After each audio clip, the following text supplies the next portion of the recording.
नर्लारे पालित है नुआखाई भेटघाट विघ्नराज गणेश्वर पूजा और पश्चिम ओडिशार गणपर्व नुआखाई गाँ ठू सहर चलचंचल थिबा बेले राज्य सरकार मध्य नुआखाई 2 दिन छुट्टी घोषणा करिसेंति पश्चिम ओडिशावासी अन्य वर्ष अपेक्षा अधिक उत्साहित थिबा देखिबाकु मिलिछि। प्रतिवर्ष परि चलित वर्ष मध्य नर्ला सहरवासी लग्न अनुसार नवान्न भक्षण करी जुहार भेट माध्यम निज भावर आदान प्रदान दृश्य देखिबाकु मिलिथिला। पर संध्या 4टा समय नर्ला पाइकपड़ारे एक नुआखाई भेटघाट कार्यक्रम अनुष्ठित होइथिला। नर्ला अंचलर लोकप्रिय कवि तथा समाजसेवी अरुण प्रधानी और तांका झियो झरणा प्रधानी प्रचेषा आयोजित उक्त कार्यक्रम में नर्ला अंचलर अनेक बुद्धिजीवी राजनेता समाजसेवी सांबादिक जोगदेइथिले। ठाकुर पाखरे दीप प्रज्वलन पर झरणा साहू सुमधुर कंठरे मां भजन कार्यक्रम आरंभ होइथिला। एही कार्यक्रम में विभिन्न प्रतियोगिता मान आयोजित हुई कृति प्रतियोगी मानक मानपत्र सहित सम्मानित कर जाइथिला। विशेषकर सांबादिक माने एहिभଳି कार्यक्रम को लोकों पाखक पहुंचाउथिबारु सांबादिक लिंगराज मिश्र, जगतराम साहू, संतोष कुमार पात्र और नीलकंठ बेहेरा को संबर्धित कर जाइथिला। नर्लारू शताधिक लोक उपस्थित रही कार्यक्रम को उपभोग करथिले। नर्लारू जगतराम साहू सह दीपक ठाकुर रिपोर्ट मसीहा न्यूज। आपण मसीहा न्यूज यूट्यूब चैनल को सब्सक्राइब कलेनी कि जदि करिनाहंती एबे करिनियंतु। एहा सह मसीहा न्यूज रो फेसबुक पेज को और ट्विटर को फॉलो करंतु। ता सह मसीहा न्यूज रो ऐप आसीगलानी निज मोबाइल रो प्ले स्टोर रो डाउनलोड करनियंतु। जय जगन्नाथ। नुआखाई हमर पश्चिम ओडिसा रे बड़खाती हाट आरो ई नुआखाई के हमे गुटे बरस नु केबे नुआखाई आसबा बोली ताकि थिसु केबे नुआखाई आसले नुआखाई सारला परे सबके छाड़ मुडिया करमु तापरे केते केते कथा सबकर मन भितरे अछि। आज तो किछि नै कहना, आज तो सब नुआखाई छु किंतु नुआखाई सला परे आज हमर कार्यक्रम ता होचे इटा आज नै हेबार केते वर्षरु चली आसुचे। आपण माने भी जानि थिबे इटा कां जे होचे हमें नुआखाई खाइसु खाई सारला परे काना सबकर संगे जन भेड़ घाट हेमा सब लोग तो घरे नुआ खाइसु भेड़ घाट हेले सबकर संगे मिसमा जेते बड़ मने अछु ताकर आशीर्वाद नामा सार मनकर संगे हंसा किचरा हेमा तो ई छनेक बेले कर स्मृति आमे परस परस तो केमता किना रखिथिबा सेति लागि नुआ खाई करसु। तो ई नुआ खाई लागि आजि सबके मन पुणे थरे शुभेच्छा जणाबी आ सब लोग एता हंसा किचरा ही किना सब कार्यक्रम रे हमर अतिथि नै से खाली केवल अतिथि कहूँ कि आम परिवार बड़खा मैंने तो मंच नियम अनुसार आमर अतिथि जेहेतु मंच मंडन कर समस्ते इन उपस्थित अच्छा से भितरे एखा आमर भेट घाट रो कार्यक्रम चलছে आउ किछि मंचर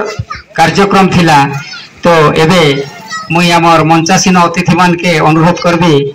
इटा कार्यक्रम अंश विशेष तार सहित जेटा मुख्य आमर परंपरार हुलहुली आम आपण मनकर छाड़ी देचु सेटा अतिथि मानकर सामना रे जेन माने हुलहुली देबे जने पर जने निजर ना कहबे आउ से समय जन देबे आमर श्री पंचमी बोलुचन जेटा कि ऋषि माने सप्त ऋषि 7टा ऋषि मन के भी पूजा करा जैसी आउ आजी आमर सूर्य देवतांकर भी गोटे प्रखर तेज थी से लगी दिन गोटे स्थिर करागला एवं समस्त पश्चिम ओडिशा आम को ग्रहण कलु। तथापि भी आम किसी यहाँ गोटे आमर लगे बहुत गर्वर विषय जेनटा कि पश्चिम ओडिशा समस्त आम एक दिन खाइलु गोटे दिन खाइलु यह आमर लगी एकता तथा सम्मान दिन एवं सामाजिक और सांस्कृतिक विभिन्न पर्वर एकतार मंच एकता आमको नुआखाई आम पालन करुचु। आमर नुआखाईटा जदिओ आम पश्चिम ओडिशार अधिकांश खाऊचु तथापि भी आमर एटा भिन्न भिन्न दिन मन के जेन गोटे खाऊचन जेनटा कि आमर महिमा धर्म वाले आमर सनातन पुनीति खाऊचन। नुआपड़ा जिलार कुमरा ब्लॉक रो चकुटिया भुंजिया आदिवासी संप्रदाय जेनटा कि 84 गाँव लोग से मैंने आमर 5 दिन खाऊचन। आमर पाखे जेटा केसिया ब्लॉक आपण मैंने जानथिबे जे केसिया ब्लॉक रो पथरला बहादुर बदर ई गाँ माने आमर प्रतिपदा दिन खाऊचन। सेंता आमर 10वीं दिन आमर गड़जात अंचल राजधानी एवं अन्य जमीदार अंचल जेनटा कि भवानीपाटना रामपुर जयपाटना थमर रामपुर एवं कर्लापाट एवं अन्य आमर जगह माने खौचन सेटा आमर 10 दिन खौचन आउ गोटे जिनिस जेनटा कि आमे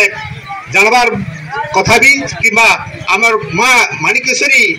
जेनटा कि दशहरा रो नवमी दिन तांकर ती नुआ भोग लागसी आउ तार पर दिन आम रजा घरे तथा राजभक्त माने से माने 10वीं दिन किसी लोक खौचन सेटा होजे गोटे कथा आउ आमर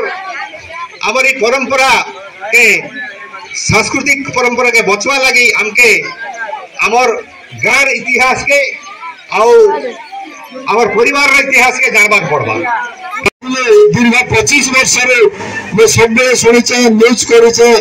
अरुण बंगा मैंने बंचे किना रखी अनुष्ठान के आज युवापीढ़ी के मदर प्रादुर्भाव एत जोर ग्रास कलाना जे विभिन्न जगह होतिबार कार्यक्रम बंद हो आसला ना आम स्वर्गीगुड़ा गत मासे है बहुत चेष्टा कलु कार्यक्रम करवा के किंतु भुसुड़ी एका गला नहीं पारला। धन्यवाद देवी अरुण भंगा के जे नेतृत्व आज कार्यक्रम के नहीं आर कलार सृष्टि होचे मोर झरणा भांजी मोर झरणा भौणी जे कि आज सुंदर भाव में मंच परिचालना कर उपस्थापना कर जड़े साहित्यिक भाव में आज मुंडे टेकी सुदूर प्रसारी कार्यक्रम मोर झरणा भौणी आज मंचासीन अतिथि कमल दादा मोर तिरण मामा पूर्वतन सरपंच समिति सभ्य स्वर्गीगुड़ा कल तो टे परिचय कम है नरलार सरपंच भाव में जेनटा 40 वर्ष धरे नहीं थी मुई मंचरे सांगे थी से करना देखन एटा चाक्षुष प्रमाण अच्छी